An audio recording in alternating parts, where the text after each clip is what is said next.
কিভাবে না আমাকে নিয়ে ট্রোল শুরু হলো, এবং যারা ট্রোল করতে শুরু করলো তাদের কেউ পরীক্ষার্থী না। আমি তো ঢাকা শহরে আইডিয়াল কলেজ বা ল্যাবরেটরি স্কুল বা ভিকারুন্নেসা, আমি তো কাউকে দেখিনি আন্দোলন করতে, না কেউ আন্দোলন করতে আসেনি। এইভাবে আন্দোলন করে মিসগাইডেড করে কি একটা হ্যাবক সৃষ্টি করলো। ধরুন আজকে জিওগ্রাফি সেকেন্ড পেপার পরীক্ষা চলছে, আমি মিডিয়া ভাইদের বলছি, আপনি নিশ্চয়ই দেখেছেন, নাম বলে তাকে পপুলার করতে চাই না, বলল যে জিওগ্রাফি সেকেন্ড পেপার প্রশ্নপত্র আউট হয়ে গিয়েছে। আউট কি হয়েছে? পরীক্ষা তো শেষ হয়ে গেছে, পেয়েছেন? এই যে মিডিয়া মিস ইন্টারপ্রিটেশন করে এখন মনে হচ্ছে যেন নকল হচ্ছে, প্রশ্নপত্র বেরোচ্ছে, এগুলো না হলেও বানিয়ে বানিয়ে বলতে হবে। If this is the intention to the nation, how could you develop? But সত্যি বলছি, আমরা এসছি এই জাতিকে সুশিক্ষিত করার দায়িত্ব পেয়েছি।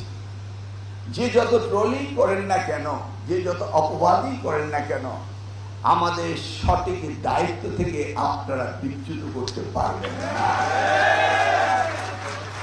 2001 সাল থেকে 2006 সাল দেশমাতা বেগম খালেদা জিয়ার সময় এই মন্ত্রণালয়ের প্রতিমন্ত্রীর দায়িত্ব পালন করেছিলাম, আর আজকে তারই জ্যেষ্ঠ সন্তান জনাব তারেক রহমানের আন্ডারে আমি দায়িত্ব পালন করছি।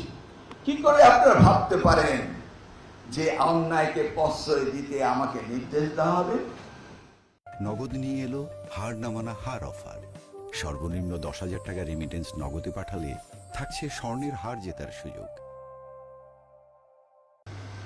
যদি এইভাবে মানুষ তার ব্যক্তি চেতনা, চিন্তা ভাবনাকে বাদ দিয়ে উচ্ছৃঙ্খল কথা বলে সমাজকে উস্কানি দিতে চায়, এতে আমাদের এই তরুণ প্রজন্ম তাকে ব্যর্থ করে দিবে। প্রিয় শিক্ষার্থীরা, এটি তোমাদের জীবনের চ্যালেঞ্জ।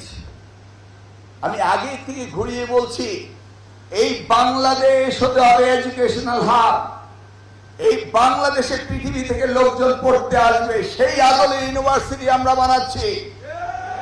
আমরা জানি বাংলাদেশের ছাত্ররা মেধাবী, আমি নিজেও জানি বাংলাদেশের প্রতিটি ছাত্র যারা বাইরে পড়তে গিয়েছে তারা অত্যন্ত সুনাম অর্জন করেছে। এখন হিসেব করে দেখা যায় ডিস্ট্রিক্ট পায় ওই বাংলাদেশি ছেলে মেয়েরা বিদেশে বসে।